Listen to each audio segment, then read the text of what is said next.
One of the biggest economy we have and उस economy को बरकरार रखना, बनाए रखना अपने आप में एक बहुत बड़ा चैलेंज है। एंड वही काम हमारी प्रेजेंट गवर्नमेंट रिसेंटली कर रही है बहुत ही खूबी तरीके से, बखूबी तरीके से है। एक्चुअल में रिसेंटली अग्रेरियन सोसाइटी को बचाए रखने के लिए हमारी कंट्री सबसे ज़्यादा टैरिफ चार्ज करती है, क्योंकि G20 में भी अगर देखा जाए तो सेकंड मोस्ट कंट्री है हम, जो कि सबसे ज़्यादा टैरिफ चार्ज करते हैं from the other countries. Regarding New Zealand जो है मिल्क पाउडर में बहुत ही बड़ा अच्छा काम करता है, इसीलिए जो मिल्क पाउडर है उस पर हमने 60% तक का टैरिफ चार्ज कर रखा है। कई ऐसे फूड प्रोडक्ट है जिन पे 150% तक का टैरिफ चार्ज कर रखा है। वी आर द सोसाइटी जो हर बाहर वाली कंट्री से बड़े अमाउंट में टैरिफ चार्ज करते हैं। Recently the reason behind it is one thing कि अपनी सोसाइटी, अपने फार्मर्स, अपनी एग्रीकल्चर, अपनी इकोनॉमी को प्रोटेक्ट करने के लिए, और भारत ये नुकसान झेलता है just because of one thing, ताकि वो बचा सके अपने किसानों को और अपनी इकोनॉमी को। That's why India is called India as a tariff king, called by USA. ना होगा दोस्तों, मैं मोहित शर्मा आप सभी के सामने आज बेसिकली लाया हूँ इस वीडियो को फ्रॉम द एलके एकेडमी।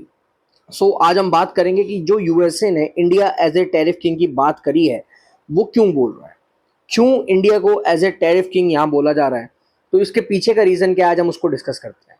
चलिए, now India has often levelled the tariff king by the United States of America.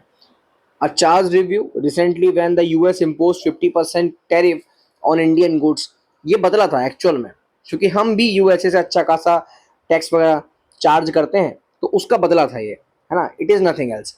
Now this has basically like sorry, हाँ, ये जो चीज़ें हैं, अच्छा उसके पीछे का रीज़न बताऊँ मैं आपको। देखो, यूएसए ने बहुत बार भारत को बोला कि आप टैक्स कम कर लो, बट भारत ने मना किया। रीज़न था कि भारत को अपने फार्मर्स, अपनी इकोनॉमी अपने फार्मर्स को भी प्रोटेक्ट करना है, जो कि अपने आप में एक ज़रूरी चीज़ भी है। अब उसी चीज़ के लिए there are the big ratios, बहुत सारी चीज़ें हैं जहाँ पर हमने बहुत बहुत डिफरेंट डिफरेंट चीज़ों की बात करी। बट मेरा मानना यह है कि अगर इंडिया ज़्यादा टैक्स चार्ज करता तो शायद ये लाजमी भी है, क्योंकि कहीं ना कहीं अगर मैं बात करूं तो वी आर द टर्की के बाद जो है भैया हम सेकंड मोस्ट हाईएस्ट कंट्री है all over the G20 Nations, जो सबसे ज़्यादा टैरिफ चार्ज करते हैं। ठीक है, लगभग लगभग सबसे ज़्यादा। अगर मैं हाई एवरेज टैरिफ की बात करूं तो दैट इज कॉल्ड 16.2%। तो इंडिया जो है हाई इंपोर्ट ड्यूटी चार्ज करता है। रीजन बिहाइंड इट, ताकि वो अपने यहाँ के लोगों को प्रोटेक्ट कर पाए। रीजन क्या है? Agriculture protection. पूरे वर्ल्ड में 64.3% trade weighted tariffs, India tops the world, shielded nearly 46% of its workforce dependent on the farming. India अपने जो बेसिकली जो सोसाइटीज हैं, कल्चरल है, वहां बचाता है यार। मैं अगर बात करूं, सपोज करो, अगर मैं बात करूं हमारी जो डेयरी फार्मिंग फैसिलिटीज हैं, डेयरी फार्मिंग का मतलब आप समझ रहे हो, मिल्क प्रोडक्ट वगैरह जितने भी बन रहे हैं ये सब भारत में बड़े लेवल पे बनते हैं, बट यही चीज न्यूजीलैंड में भी डेवलप होती है। अब आप सोचो कि अगर न्यूजीलैंड का प्रोडक्ट, अगर मान लो अगर आज आपको एक अमूल के दूध का पैकेट मिल रहा है और एक न्यूजीलैंड की कंपनी है जो आपको दूध का पैकेट बना के दे रही है, दोनों में फर्क क्या है? हमारे यहाँ आधा लीटर दूध आपको मान लीजिए, या 1 लीटर का दूध अगर आप मान के चले तो वो आपको 30 से 40 रुपए का मिल जाता है। वही अगर न्यूजीलैंड के दूध की बात करूं तो वो शायद 20 से 30 रुपए का ही होगा, बट भारत इस पर टैक्स लगा के इसको 60 से 70 का कर देता है। इसीलिए फॉरेन प्रोडक्ट को यहाँ पर थोड़ा सा कम खरीदा जाता है। दैट इज अ रीजन कि यूरोपियन जैसी कंट्री फ्री ट्रेड एग्रीमेंट अभी तक हमारे साथ साइन नहीं की है, और शायद वो करें भी ना इस चीज को लेकर। नाउ नॉन एग्रीकल्चर ड्यूटीज की अगर मैं बात करूं तो industrial good face 9.2% of average tariff, है ना, still higher than the Pir like China, European union and Argentina. अब मैं बात करूं बेसिकली जो हम कुछ ऐसे एरियाज हैं, देखिए वेरिएशन तो बहुत बड़ी है हमारे यहाँ। कॉटन को हमने ड्यूटी फ्री कर दिया अभी आपको रिसेंटली पता है। मिल्क पाउडर पर 60% है, फूड प्रिपरेशन पर 150% है। तो बहुत बड़ा बड़ा जंप है, कहीं 0 से 60% और 60 से 150%। Double double triple triple jump देखने को यहाँ पर हमें मिल रहा है। अगर मैं बात करूं barrier to talk trade talks की, तो भैया जैसे हाई ड्यूटी ब्लॉक, ये इंडिया और यूके का फ्री ट्रेड एग्रीमेंट इसने बंद कर दिया, इंडिया और यूरोपियन का। ठीक है, बेसिकली मैं अगर आपको बताऊं, भारत किसी भी कंट्री के साथ अगर फ्री ट्रेड एग्रीमेंट करना चाह रही है तो वो सामने वाली कंट्री भी तो अपना प्रॉफिट चाहती है। सामने वाली कंट्री सीधे एक क्वेश्चन करती है, भैया why why are you charging so high tariff? मेरे प्रोडक्ट तो आपकी कंट्री में सेल ही नहीं हो पा रहे, किस बेसिस पे आप मुझसे बोल रहे हो कि मैं आपको करूं? अब देखो, भारत को अपने आप को थोड़ा सा रेशनलाइज करने की जरूरत तो है, यानी कि इन कंट्रीज को इंडिया में अलाउड करने की जरूरत तो है। शायद हो सकता है हमारे अंदर एक डर है कि अगर ये कंट्रीज आ जाए तो हमारे जो छोटे मोटे फार्मर है वो सर्वाइव ना कर पाए, बट याद करो 1991 में मनमोहन सिंह के द्वारा लाई गई एलपीजी, लिबरलाइजेशन, प्राइवेटाइजेशन, ग्लोबलाइजेशन, इस एलपीजी के बाद इतना बड़ा एक्सप्लोजर हुआ मार्केट में, आपको देखने को मिला कि हमारा जो ऑटो सेक्टर है उसके अंदर रिफॉर्म आ गया। पहले मारुति मारुति मारुति दिखती थी, आज कंपटीशन आ गया तो मारुति ने भी अपने आप को डेवलप करा। हो सकता है आप वही पुरानी गाड़ी चला रहे होते, हो सकता है आप वही पुरानी चीज देख रहे होते, बट जो एक ह्यूज लेवल का डेवलपमेंट देखा, कॉस्ट में गिरावट दिखी, वो जस्ट बिकॉज ऑफ कॉम्पिटिशन आया।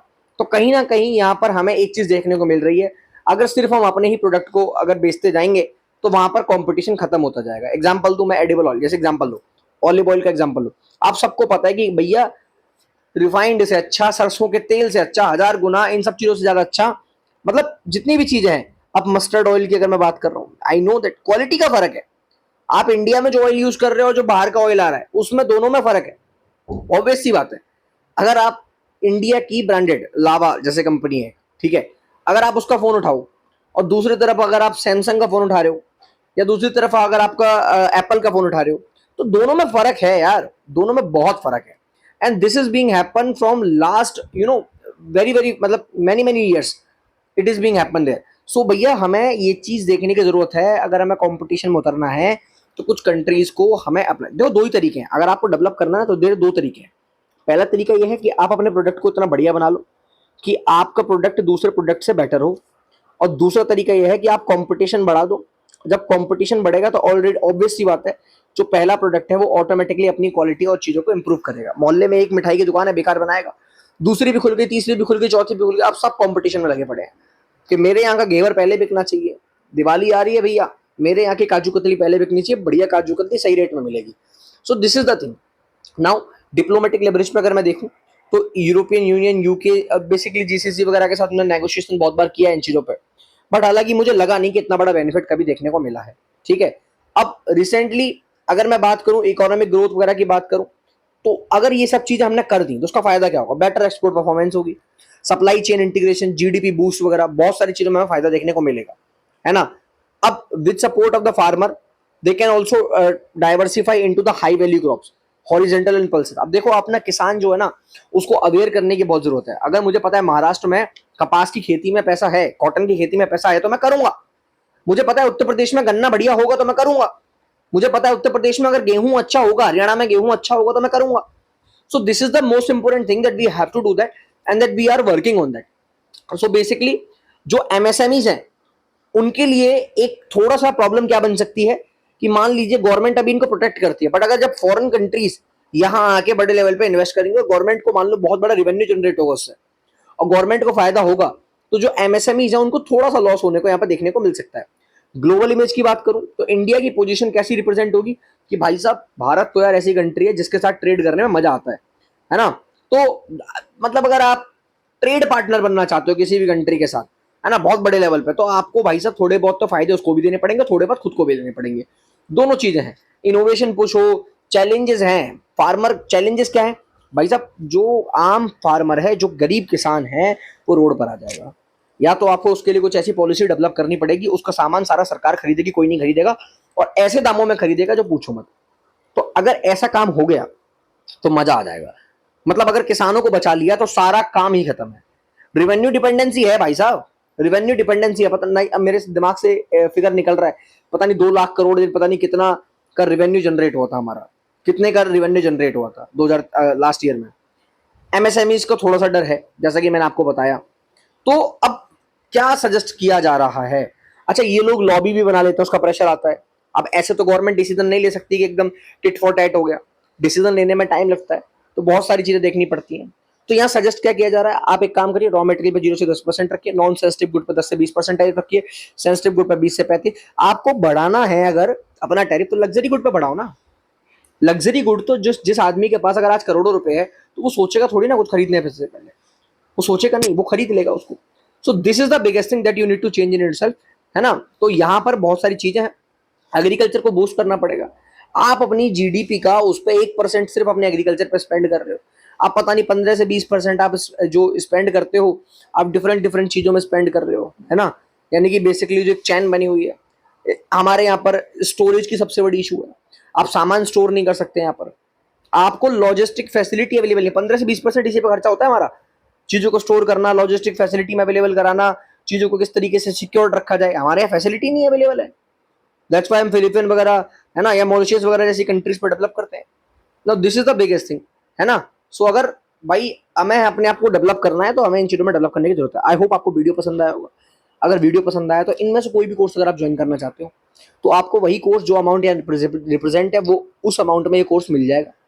करना क्या है, इसको स्कैन करना है, मेरा कोड लगाना है, डिस्काउंट अपने आप मिल जाएगा। ठीक है, चलिए आई होप आपको वीडियो में मजा आया होगा। मिलेंगे अगली वीडियो में, तब तक के लिए जय हिंद, वंदे मातरम।